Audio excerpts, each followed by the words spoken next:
10 year challenge और face app के बाद अब ट्विटर और इंस्टाग्राम पर Me@20 का एक नया ट्रेंड शुरू हो गया है। इस चैलेंज में आपने अपनी वो तस्वीर Me@20 हैशटैग के साथ पोस्ट करनी है जिसमें आप 20 साल की उम्र के थे। ये ट्रेंड बज़ाहिर बहुत इंटरेस्टिंग लगते हैं, लेकिन कभी आपने सोचा है इनके पीछे क्या मकासद हैं? दरअसल इनके पीछे AI यानी आर्टिफिशियल इंटेलिजेंस और फेस रिकग्निशन सॉफ्टवेयर और ऐप्स को ट्रेन करना होता है। पिछले 10 सालों में आर्टिफिशियल इंटेलिजेंस को बहुत बेहतर से बेहतरीन बनाने में काफ़ी काम किया गया है। अब चाहे वो सूफिया रोबोट की सूरत में हो या गूगल असिस्टेंट की सूरत में। गूगल असिस्टेंट को इस हद तक ट्रेन किया जा चुका है कि अगर आप उससे कॉल पर बात करेंगे तो आप यकीन नहीं करेंगे कि आपसे किसी कंप्यूटर ने बात की है। ये सोशल मीडिया कंपनीज आपके बारे में जितना जानती हैं इतना आपके घर वाले भी नहीं जानते होंगे। अब इन चैलेंजेस का मकसद इन सॉफ्टवेयर्स को इस बात के लिए ट्रेन करना है कि इंसान पर उम्र किस तरह असरअंदाज होती है, ताकि इसके ज़रिए से इंसानों की ठीक ठीक निशानदेही हो सके और इस टेक्नोलॉजी की मदद से आप जहां कहीं भी हों, जिस हाल या हुलिये में हों, आपको आसानी से पहचाना जा सके। इन सब चीज़ों का मेन मकसद डेटा इकट्ठा करना है, जिसका पहला इस्तेमाल एडवर्टाइजमेंट कंपनीज के लिए मददगार होता है, जो आपको आपकी सर्च के मुताबिक उसी चीज़ के इश्तिहारात दिखाते हैं।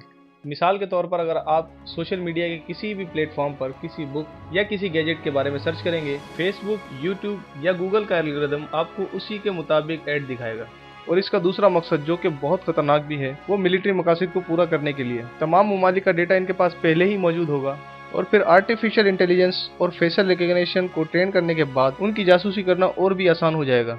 आज से 2 साल पहले यूएस मिलिट्री गूगल का AI सिस्टम अपने एक ड्रोन प्रोजेक्ट के लिए इस्तेमाल कर रही थी, जिसकी वजह से कंपनी के अंदरूनी और बैरूनी मामलात खराब होना शुरू हो गए थे और गूगल के कुछ वर्कर्स ने इस्तीफा भी दे दिया था कि किस तरह सिविलियन डेटा फौजी मकासद के इस्तेमाल के लिए बेचा जा रहा है। अब आप में से कुछ लोग ये सोच रहे होंगे कि इन कंपनीज के पास हमारी तमाम तस्वीर और डेटा पहले से मौजूद है, तो ये एतराज़ बिल्कुल गलत है।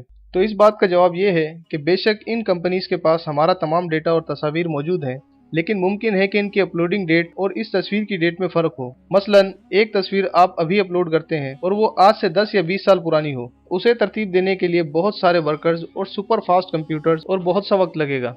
लेकिन इस तरह के ट्रेंड से हम लोग खुद इस काम को बेहद आसान कर देंगे और ये कंपनियां अपने फेशियल रिकग्निशन और एज एल्गोरिदम को बआसानी ट्रेन कर सकेंगी।